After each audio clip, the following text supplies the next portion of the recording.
But we have a very special guest on the program today to bring us back to reality and back to Chaichat. And that is Archana Bamal, who is based in Leicester.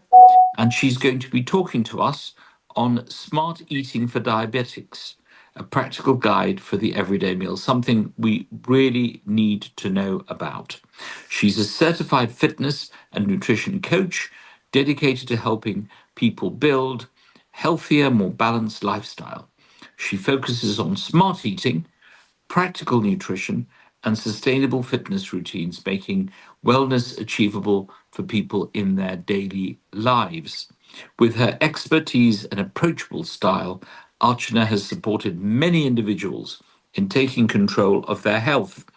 In this session, she will share Smart Eating for Diabetics, a practical guide for everyday meals, and hopefully we will be able to follow them. I haven't eaten tonight, so this is a big opportunity for us to have a chance to be able to follow a new diet.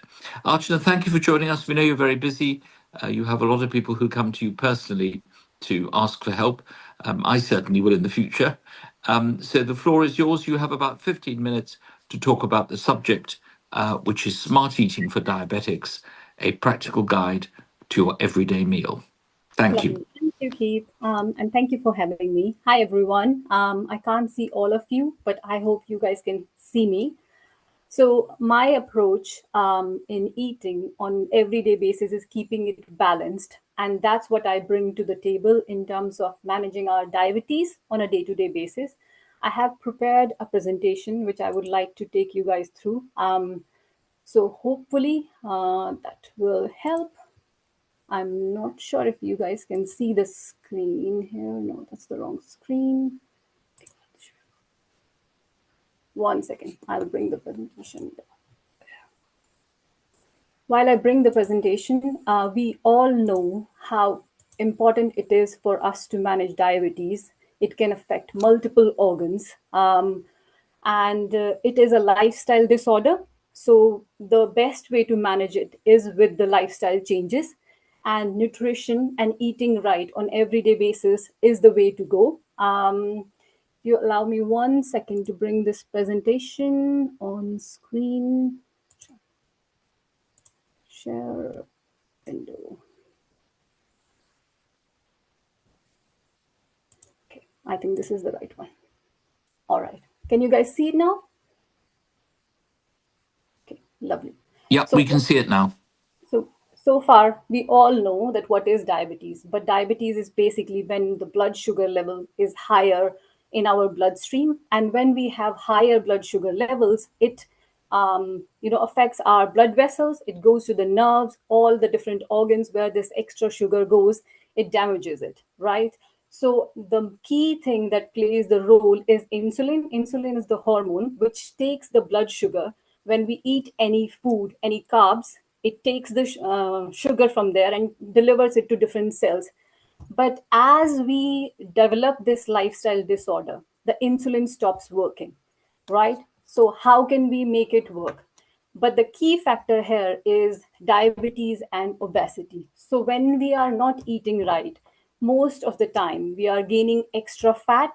And what happens is when we gain that extra fat, our cells are full with fat. So the insulin is trying to deliver the glucose, but the cells are full. So they are not accepting it. And it is causing the excess sugar in our blood. And also, a common thing that we have seen in Asian people is they are generally slim, but they have fat around their stomach. So that's called central obesity, and that could also pose a high risk in terms of developing diabetes. So we have to be careful. If we are overweight, losing some amount of fat would help us become less insulin resistant. So we will do better, and also looking after the belly. But how does this work? This is a very simple example that I've put. Say, for example, you have a sponge, a fresh sponge which is dry, and you're pouring water in it, right? So the sponge will absorb it. But once the sponge is filled with water, if you pour more water in it, it won't take it and it will spill out. So that's what exactly happened. When you're not eating right, when you're delivering too much sugar in your bloodstream, your cells are full and this excess sugar is floating around in your bloodstream. That's exactly what the diabetes is. Okay, so now this matters because a lot of Asians and most people in general nowadays have diabetes or heading towards diabetes due to the bad lifestyle that we are leading. We are eating too much sugar, and when I say sugar, it's not just sugary stuff, it's not just chocolates, it's not just like desserts and stuff, it's anything that is carb. Okay, so that's why it's very important for all of us to understand what is the source that creates this excess sugar in our body and how we can manage it. So the idea is making small daily changes, so we are managing this problem on a day to day basis and not trying to find shortcuts for it. Okay, so when the sugar is the problem, the start of the problem, the glucose, we know there are two different types of carb. There's simple carbs and then there are complex carbs. So when we say complex carb, we do not understand what's happening. So in the complex carb, we have the carb part and the fiber part attached to it. When we are eating the complex carbohydrates, say for example, whole grain bread, whole grains as in lentils with the skin on it, we are eating anything which is fiber. So, for example, if you're eating just plain rice, but you're adding vegetables on top of it, right?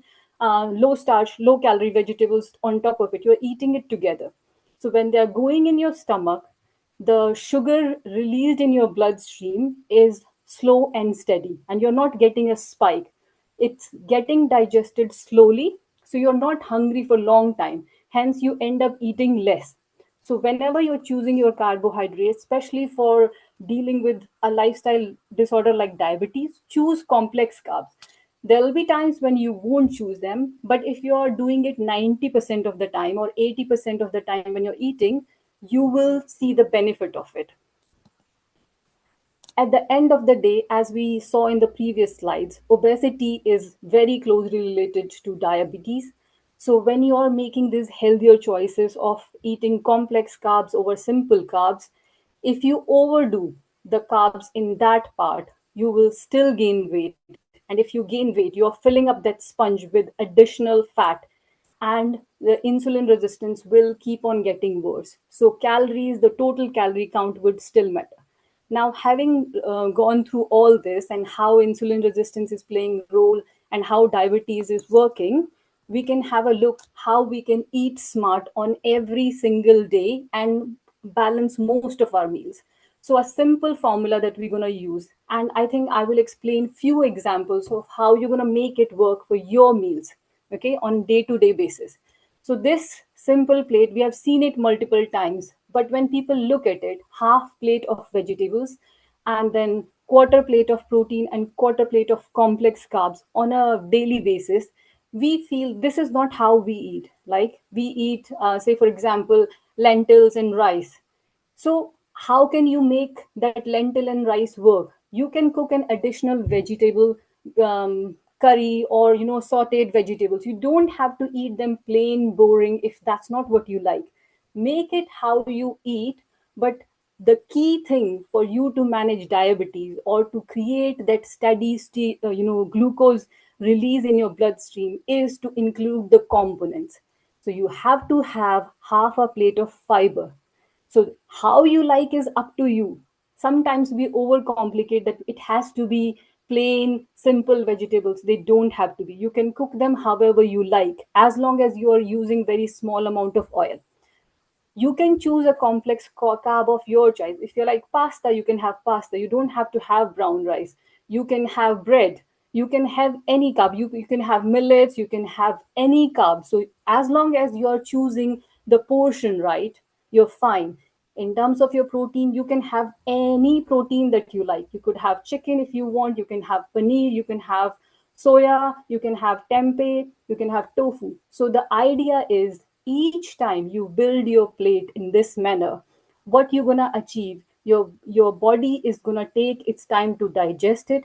The fiber will make sure that the bloodstream receives a steady supply of glucose and there is no spike of sugar.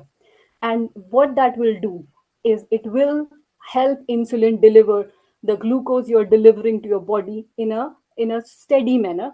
Number two, when you're eating in this manner, you have filled half of your plate with low calorie, high volume food. You will be full in by eating less calories. As we saw in the previous slides, calories still matter. So this way you will be eating less. The chances of you being in calorie deficit, still feeling full, would go up. So on everyday basis, when you're making up your breakfast, say for example, you would like to eat a sandwich, do not just eat a sandwich with a spread on it. Eat a sandwich filled with some vegetables, some source of protein, and have that as your breakfast. If you're eating cereal, then make sure you're eating some source of protein. Maybe add a yogurt to it, and add some sort of, so you have fiber in like oats. So use that sort of source of carbohydrate which comes combined with a good amount of fiber. For your dinner, you can create a similar plate like this. Say for example, you're making your vegetable rice, so add a good amount of vegetable in it, add some protein, and make it together. So keep life simple, but making your meals in such a way that all components that you see here and a small amount of fat is going in your body each time you're supplying food to yourself. So that's the way you will be able to achieve calorie deficit in an easy manner without feeling hungry. You will be able to create a steady state of glucose release in your body. So this is simple and boring and basic, but this is what works. And each time you practice this, you help your body come out of that insulin resistant state. On top of that, when you have been eating right, what you can do is that sponge that we saw, that's your muscles. So they are happy to absorb any sugar that you provide as long as there is capacity. For you to make capacity and to help utilize the sugar that you're eating or any carbs or any food you're eating, you should add movement to your life. But the smart way to do is, do not make it hard for yourself. If you have not been walking at all, go for a 10 to 15-minute walk around your room. Even if you have a very small space, go and do some steps. Your body doesn't care where you're walking, but as long as you're moving, you move your hands, have a stationary bike or anything. So if you add 10 to 15 minutes of movement after your meal, it will help lower that spike. So even if your meal was, say for example, not 100% balanced but somewhat good, this additional movement would help you achieve that utilization of that glucose and help your body work with the insulin resistance that you have built and help you overcome that. So instead of sitting on the sofa straight after your meals, go for a small walk around your room, do some chores around the house. So this way you're not making big changes but small changes and helping your body. On top of that, we have all been to places where we have done a certain diet, we lost weight, we saw something on the internet which we did wasn't sustainable, but we did it, right? So don't do that. Do something like this where you're eating the foods that you eat on a day to day basis, just making small changes, adding something to your plate, and making it permanent. This is the lifestyle disorder that has caused diabetes or leading us towards diabetes. So make sure you're making changes in your lifestyle. This is sustainable. Eating colorful vegetables on your plates help you achieve the goal of having different micronutrients in your body. So you're healthy, your skin, hair, everything is healthy. On top of that, you're providing the small micronutrients your body need to run different functions, and you're helping yourself come out of this metabolic disorder also. So diabetes can be reversed if you eat right and add movement. But this is a sustainable way of making this change. Don't make it boring. Add the flavors that you like to the fiber that you're eating, but make sure you eat that. So the key takeaways are, all carbs become sugar. So it's not just sweet stuff that you need to be careful about. Not adding sugar to the tea is not enough. You need to watch what carbs you're eating because they all get converted in sugar in your body. So choose complex carbs and then control the portion using the smart and well balanced plate. Add movement and build these habits for life. I think that covers. If there are any questions, I'm happy to answer. Thank you so much, Archana, for that very clear presentation with some lovely pictures which make us all look very hungry. We're looking very hungry indeed. And we definitely will want to follow that. I already see a hand up from Can. I'll call him in a second. I have a quick question about time of eating. Mm-hmm. I eat very irregularly. I've got better since I retired. Mm-hmm. And you're right about movement as soon as you finished eating. Is there an optimum time? Bearing in mind, breakfast is about 9 o'clock, 8 to 9. Lunch is about 1 to 2. Mm-hmm. Is there an optimum time for eating a meal at night so you can do the little walk that you suggest, Mm-hmm. then digest? Some people think that there should be 12 hours between the two. Others eat early. What's the Mm-hmm. optimum time for eating the evening meal? So 2 to 3 hours before you go to bed. So you should be going to bed when you have kind of digested. You're not going with food sitting in your stomach, so Hmm. that it's not coming up and down your food pipe and you're laying down, because that's not the ideal position for you to have, especially when you're aging and that sort of stuff. Your body is trying to control that food in the stomach. So 2 to 3 hours before your bedtime is a good guideline for you to follow, right? And then if you do movement, then you're helping your digestion, right? But the thing is that was the thing, you have to be very careful. Rather than going for an optimum plan, go for what you can sustain. Make small changes but make them sustainable. So if you go to sleep at midnight, Hmm. after you've done all your scrolling and messages, you should eat at night, but not later than 9, you're saying. Is as Yeah. late as that? Yeah, if you're not laying down in the bed scrolling, then that's fine. But if Right. you're laying down, so as soon, so 2 to 3 hours before you go to bed, as in lay down, when you're Yeah. laying down, you should have had your food 2 to 3 hours before that, at least 2 hours before that. Perfect. Thank you. We let's go over and talk to Kan Kuganasan. Your little yellow hand is up, so the floor is yours, Kan. Thank you very much indeed. Straight away, I asked the question, madam. So, being a vegan, how Mhm. can I get my enough protein? That's all I want to know. Okay, so being a vegan, you can rely on the sources like soy. So you have soy, and then there are other milks that become, like you have soy milk you can use, and then they are now added with protein. You can use tofu, tempeh, and edamame. All these are great vegan sources for you to consume your protein. So make sure you are adding one of those. Tofu is great, tempeh is great. So depending on what flavor you like, you can use any of them. And there are now, if you think that you're not able to complete your protein using the natural sources, you can supplement protein using the plant based protein supplements available. Thank you very much indeed. Thanks. Thank you. Okay. Anyone else got a question on? Sorry, Nishila, did you have your hand up, or did you have a question? There was a bit of movement. No. I have a question. Where are you? I've lost Uh, you. sorry. Just give us your name and ask your question. I Hi. can't see you. Oh, Yeah. I'm Nasreen. I just Ah, wanted to ask. I just wanted to ask about the intermittent fasting. There's so Mhm. much going on these days, and so what would you suggest? I just wanted to know. Is it okay? I mean, I do 16/8, Mhm. so 16 hours of no eating and 8 hours of eating. Then, I mean, not continuously eating, but Yeah, I get So it. Yeah. yeah, so what can you suggest for on that?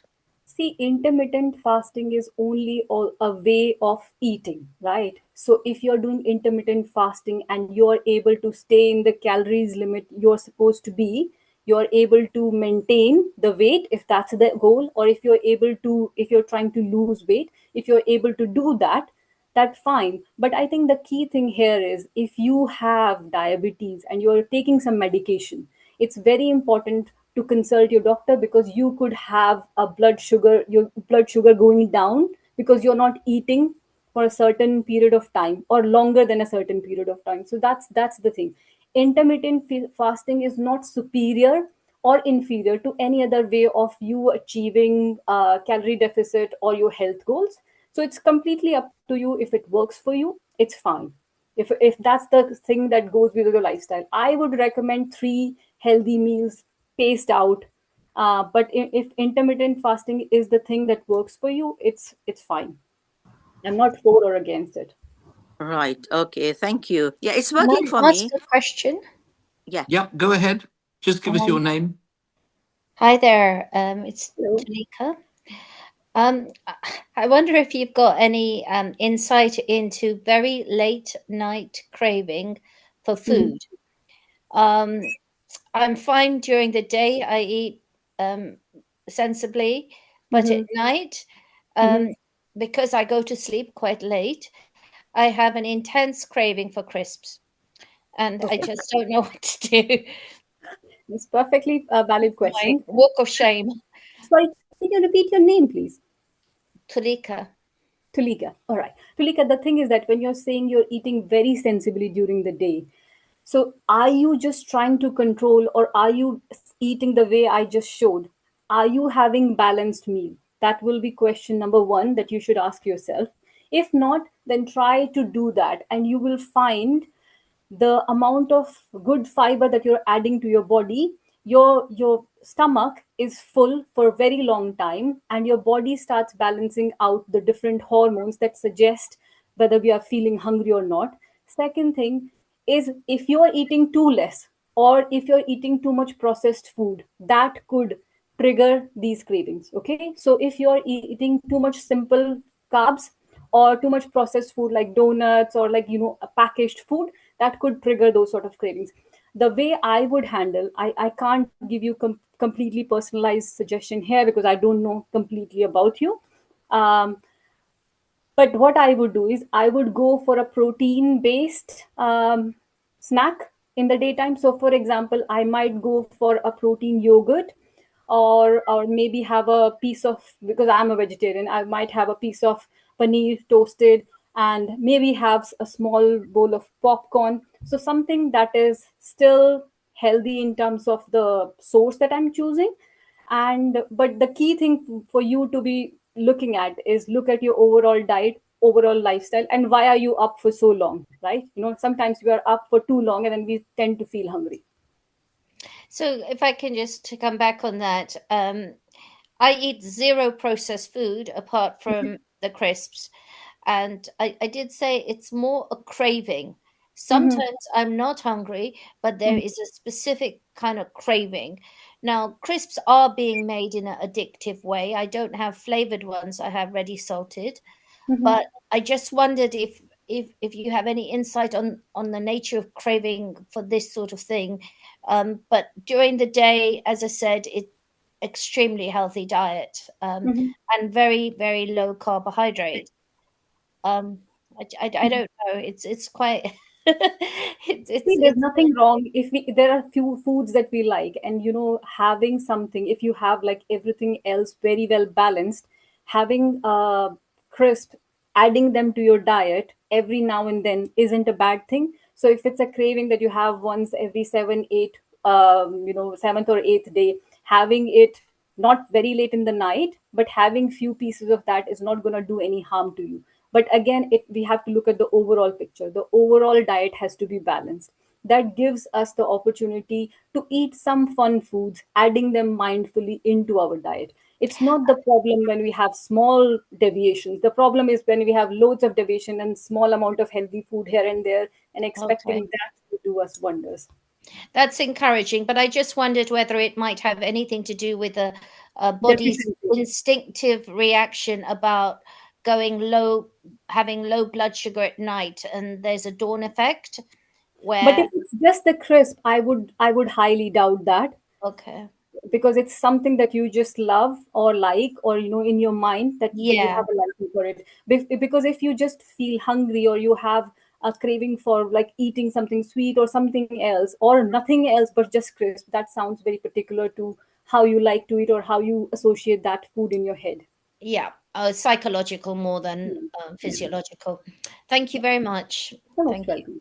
Great. Thank you very much. Unless we have any further questions, can I thank you very warmly for participating and leading the discussion today on diet. Diet is really, really important, as you pointed out. And you have a practice in Leicester, so it's good that people know, and hopefully they will be able to contact you about what they eat. Diabetics forget. They just take their pills and they forget they can do so much more if they just eat.